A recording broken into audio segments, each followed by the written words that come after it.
राधा अष्टमी और श्री कृष्ण की लीलाएं।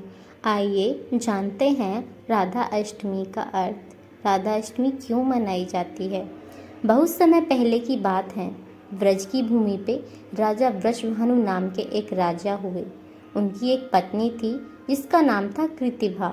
वो बड़े ही दयालु और धर्मपरायण राजा थे, परंतु संतान न होने का दुख उन्हें हमेशा सताता रहता था।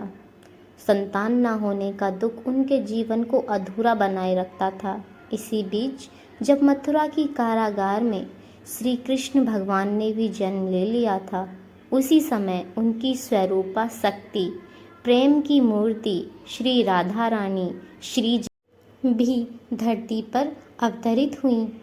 वृषभानु जी एक दिन यमुना में स्नान करने के लिए गए। उन्होंने तट पर एक दिव्य कन्या को देखा। कन्या का रूप अलौकिक था, चारों ओर प्रकाश फैला हुआ था। वृषभानु जी उस बालिका को उठाकर अपनी रानी कृतिभा को सौंप दिया, लेकिन एक रहस्य था। राधा जी से अपनी आंखें बंद किए हुई थीं, जिसके कारण राजा वृषभानु और उनकी पत्नी कृतिदा बहुत ही चिंतित रहते। बहुत से वैद्य हकीमों को बुलाया गया, उनके नेत्रों को दिखाया गया, कोई परिणाम नहीं निकला। एक दिन श्री कृष्ण भगवान खेलते खेलते रावल गांव में पहुंच गए।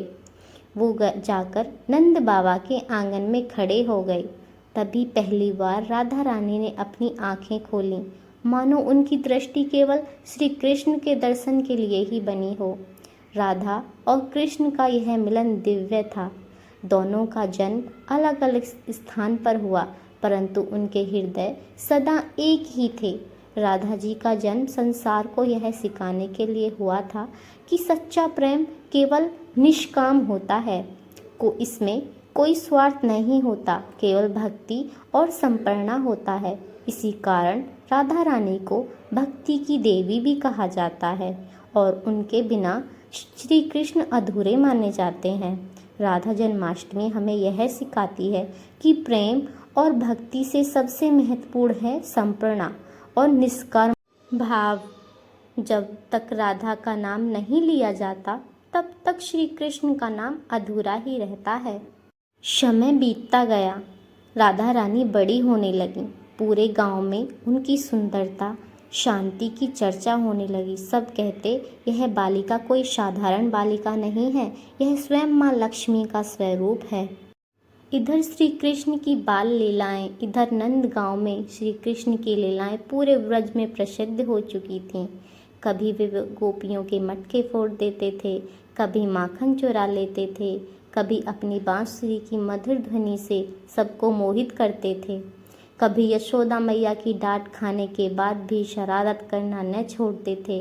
गोप गोपिकाएं कृष्ण के रूप में लीलाओं पर मुग्ध रहते थे, परंतु जब भी राधा जी का, उनकी सखियों का कृष्ण की बांसुरी सुनती तो उनके हृदय में असीम प्रेम उमड़ जाता।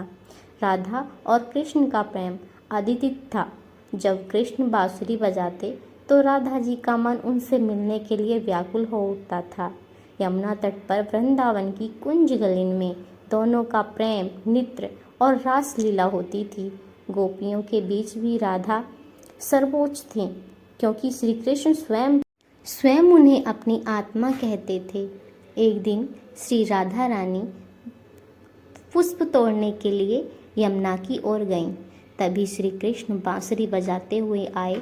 बांसुरी की मधुर धुन सुनकर राधा मोहित होती चली गईं और श्री कृष्ण की धुन के आगे रास रचाने लगीं। बाकी गोपियां भी राधा कृष्ण के इस स्वरूप को देखकर उन पर मोहित हो उठीं। वो भी श्री कृष्ण और राधा के साथ रास रचाने लगी। कहते हैं, जब राधा कृष्ण का मिलन होता था तो सारे संसार में एक अलग ही प्रकार का